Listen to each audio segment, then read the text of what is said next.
Hello, everybody. Welcome back to Fly Tying 101, Lesson 5, Whip Finisher.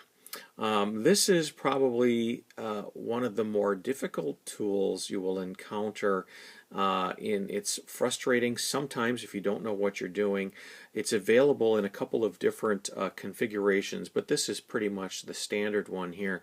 And the reason why I like this particular model is it's got a real nice base to it, so when you're spinning it around, I've had some that are real cheap and have just basically a flattened metal wire that kind of hangs up on things on your hand or on clothing, etc. And quite frankly, it spins very, very nicely. It's not that expensive. It's about $8. It's available in two sizes. This size here, which we'll call the standard size, and this size here, which we'll call, I guess, the Magnum. I use this for 9 out of 10 flies I tie. It works out very, very well. And then I use this particular one if I've got a lot of flared out feathers, etc. I need to avoid or go around, or some of the real, real large musky flies and saltwater flies that I tie. And this is very easy to use if you take the time to learn how to use it effectively. And I've got pink line on here, and I've just put that hackle on here from a different lesson and just tied it up just to leave it here. But basically what you have to do is you pull the line out from your bobbin, which we talked about in another lesson. Take the hook here, the hook end, hook it into the line and push it away from you, taking the bobbin and moving it back around this elbow here and creating what looks like an upside down 4.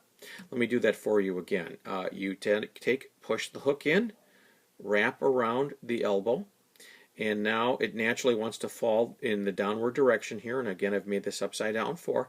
So what I'm going to do is go around the eye of the hook several times, 4 or 5, and what I'm doing is I'm laying down a bunch of thread over the top of this particular portion of it. So when I pull it out, and the way you do that, you push down on this hook part and unhook, you might have heard it snap, unhook the elbow here and just pull back with the bobbin end here, and now I have a very strong and secure and very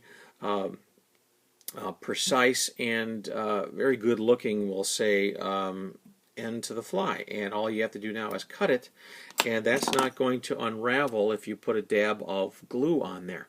The other way to do that would be to take and do some half hitches, and I'll just real quickly wrap this on here.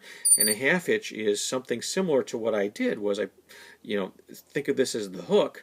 I push it in, come up and over, and put it on. Now, as you can see, I'm kind of fumbling a little bit here, and I've got one half hitch, and I'll have to do multiples to get the same look. They may or may not line up in the same position, and sometimes you get a little bit of a bump there, so it's really not as desirable, in my opinion, to use that method versus the whip finish tool. Very nice tool. It's somewhat frustrating. I would suggest you do what I just did here and practice a few times until you feel very comfortable. The next lesson, which would be lesson number 6 in our series, will be the dubbing spinner. Thank you very much, and hope to see you soon.